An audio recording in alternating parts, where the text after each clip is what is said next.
Bien-aimés, si plusieurs personnes qui ne connaissent pas l'homme de Dieu, le prophète Eli Pada, ne l'ont ni approché, pourtant Dieu leur parle de sa vie, de son ministère, de tout ce qu'il va accomplir pour Dieu. Côte d'Ivoire, Dieu te ramène son oint. C'est certain que le réveil arrive. Et toi, prépare-toi à la rencontre de ton Dieu afin de vivre et d'expérimenter ce réveil. Demeurons toujours dans l'intercession en faveur de l'ami du Christ, le prophète Eli Pada. Écoutez ce message. Eli Pada.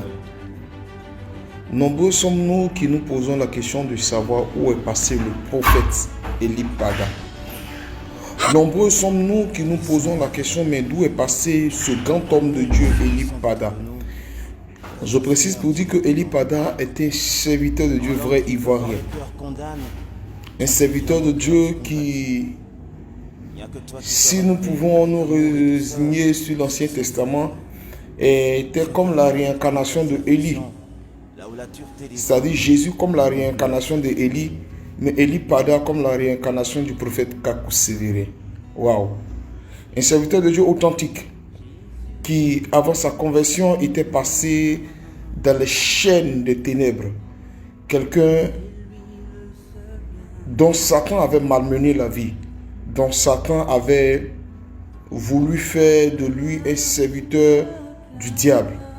Cependant, il y avait une main visible de Jésus-Christ sur sa vie.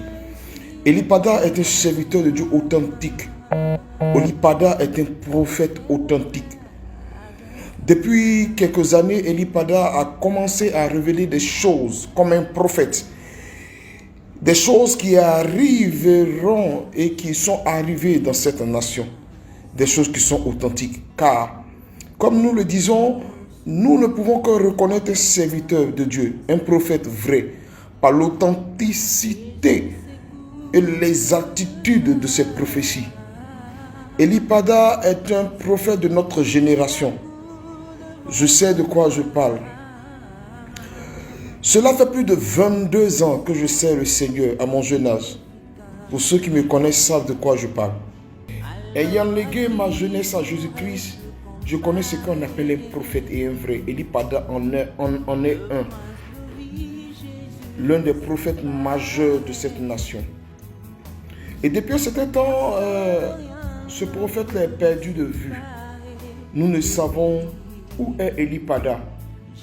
Il est arrivé un temps où les Ivoiriens se sont levés sur les réseaux sociaux, la toile criait Eli Pada, Eli Pada. Après ce vent-là, c'est arrêté.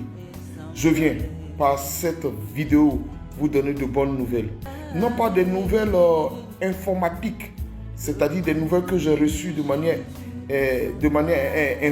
informatique, mais des nouvelles que j'ai reçues selon l'orientation du Saint-Esprit.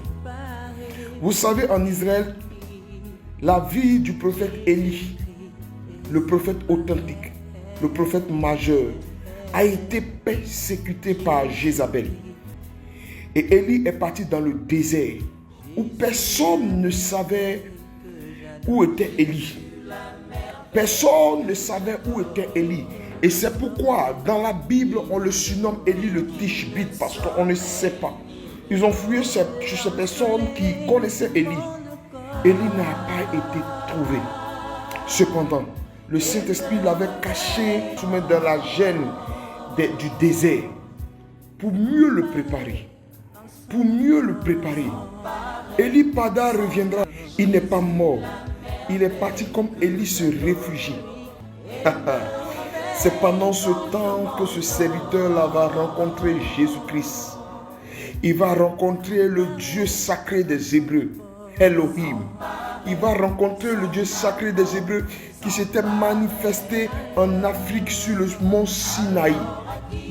Eli Pada reviendra comme un prophète authentique. Et jamais vous ne direz dans cette nation, nous avons rencontré un prophète authentique de la sorte. En son temps, le prophète Kakou Sévéré a été tué par des chrétiens à force de leur persécution et leur injure, à force de leur exposition. Mais au temps du prophète Eli Pada, le prophète est visé par la politique, est visé par les Jézabel qui veulent éteindre sa vie. C'est pourquoi, malheureusement, beaucoup sommes-nous qui recevons des choses sur cette nation. Eux sont ceux qui ouvrent la bouche et voient personne n'ouvre la bouche. Eli Pada fait partie de ceux qui ont parlé et qui parleront sur cette nation. Il est un oint vrai du Dieu sacré des Hébreux. Il est un oint vrai de Yod-Hé. Il est le oint vrai dans cette nation. Serviteur de Dieu, de là où tu es, je crois que le Seigneur t'a mené en retraite parce qu'il veut te oindre davantage pour que son message soit entendu dans cette nation.